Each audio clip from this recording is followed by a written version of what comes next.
வணக்கம். விடாமுயற்சி. இந்த ஒரு வார்த்தை இருந்தா போதும், எதை வேணும்னாலும் சாதிக்கலான்னு பெரியவங்க சொல்லுவாங்க இல்லையா?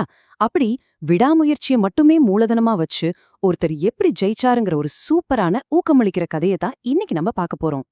உங்க மனசுக்குள்ள பெரிய பெரிய கனவுகள் இருக்கலாம். ஆனா அடேங்கப்பா, அந்த கனவை எப்படி நிஜமாக்குறதுன்னு தெரியாம ஒரு மாதிரி தொலைஞ்சு போன மாதிரி ஃபீல் பண்றீங்களா? அப்போ நிச்சயம் இந்த கதை உங்களுக்கு ஒரு நல்ல வழிகாட்டியா இருக்கும். சரி, வாங்க நேரா கதைக்குள்ள போலாம். நம்ம கதையோட நாயகன் பயணத்துல முதல் கட்டம், அதுதான் கனவும் கவலையும்.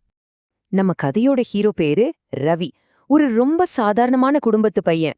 அவன் மனசு நிறைய ஆசைகள், கனவுகள், பெருசா சாதிக்கணும்னு ஒரு வெறி. ஆனா அதுக்கு என்ன வழி, எப்படி போறதுன்னு மட்டும் அவனுக்கு தெரியல.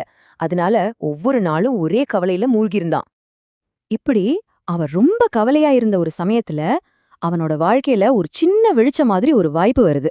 ஆனா பாருங்க, அந்த வாய்ப்பு மேலயும் அவனுக்கு முழுசா நம்பிக்கை இல்ல. ஒரு சந்தேக கண்ணோட தான் அதை பாக்குறான்.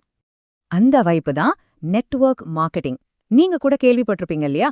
அவனோட ஃப்ரெண்ட் அஜய் தான், மச்சான் இப்படி ஒரு புது பிசினஸ் இருக்கு அப்படின்னு அவனுக்கு அறிமுகப்படுத்துறான். அதை கேட்டதும் ரவியோட மனசுல டக்குன்னு வந்த முதல் கேள்வி இதுதான். இது நிஜமாவே ஒர்க் அவுட் ஆகுமா? யோசிச்சு பாருங்களேன், நம்மள பலரும் ஒரு புது விஷயத்தை ஆரம்பிக்கும் போது இதே சந்தேகம் மனசுல வரும் இல்லையா? ஆனாலும் அவனுக்கு வேற வழியே தெரியல. அதனால சரி, என்னதான் ஆகுதுன்னு பாப்போம், ஒரு கை பாத்துட வேண்டியதான் அப்படின்னு ஒரு சின்ன நம்பிக்கையோட அந்த பாதையில இறங்க முடிவு பண்றான். சரி, தைரியமா இறங்கிட்டான். ஆனா என்ன, வெற்றி மட்டும் அவ்ளோ ஈஸியா கிடைச்சிடுமா? இப்போ நாம பார்க்க போறதுதான் அவனோட பயணத்திலேயே ரொம்ப ரொம்ப கஷ்டமான ஒரு கட்டம், தோல்விகளின் தொடக்கம். அவன் சந்திச்ச பெரிய அடி அவன் நம்பிக்கை. சொந்தக்காரங்க, நண்பர்கள்னு யார்கிட்ட போய் பேசினாலும் ஒருத்தர் கூட அவன் சொல்றத காது கொடுத்த கேக்கல, நம்பவும் இல்ல. அதுக்கு அடுத்தது கேலி, கிண்டல். அவனோட முயற்சியை பார்த்து சிலர் ஏளனமா சிரிச்சாங்க. டே, இதெல்லாம் ஒரு பொழப்பா, போய் உருப்படி ஏதாவது வேலை பாருடான்னு அட்வைஸ் வர. இதோட ரிசல்ட் தொடர் தோல்விகள். அவன் செஞ்ச ஒவ்வொரு முயற்சியும் வீணா போச்சு. ஒவ்வொரு நாளும் காலையில நம்பிக்கையோட ஆரம்பிப்பான், ஆனா நைட் சோர்வோட தான் நாள் முடியும். ஒரு கட்டத்துல அவனுக்கே தோணிடுச்சு, போதுண்டா சாமி, நம்மளால இது முடியாது, இதோட விட்டுடலான்னு. உங்க வாழ்க்கையில என்னைக்காவது இப்படி ஒரு ஃபீலிங் வந்திருக்கா? எல்லாத்தையும் விட்டுட்டு எங்கேயாவது போயிடலான்னு தோணிருக்கா? ஆனா அவன் விட்டுடல. இங்கதான் கதையில ஒரு பெரிய ட்விஸ்ட். விடாமுயற்சியோட உண்மையான பவர் என்னன்னு இப்போதான் வெளிப்பட போகுது. அந்த சமயத்துல அவனோட நண்பன் அஜய் ஒரு முக்கியமான விஷயத்த சொன்னான். மச்சான், கவலைப்படாத, இந்த தோல்விதான் உனக்கு கத்துக் கொடுக்கும். ஒவ்வொரு இல்லையும் உன்னை அடுத்த ஆம் வாங்கறதுக்கு தயார்படுத்துது. இந்த ஒரு வரி ரவியோட யோசிக்கிற விதத்தையே மொத்தமா மாத்தி போட்டுடுச்சு.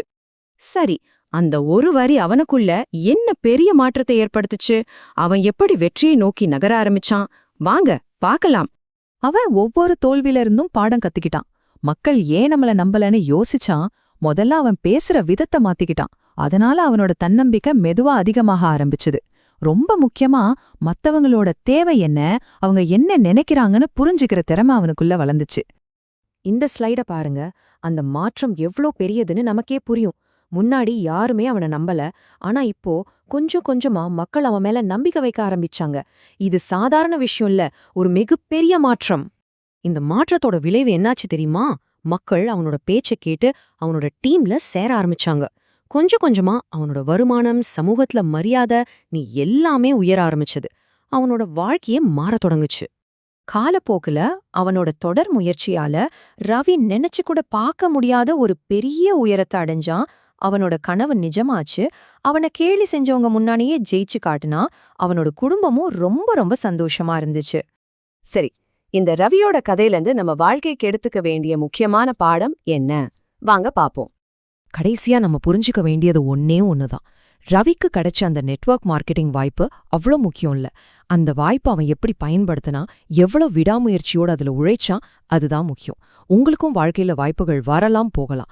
ஆனா உங்க விடாமுயற்சியும் உங்க மேல நீங்க வைக்கிற நம்பிக்கையும் மட்டும்தான் உங்களை வெற்றிக்கு கூட்டிட்டு போகும்.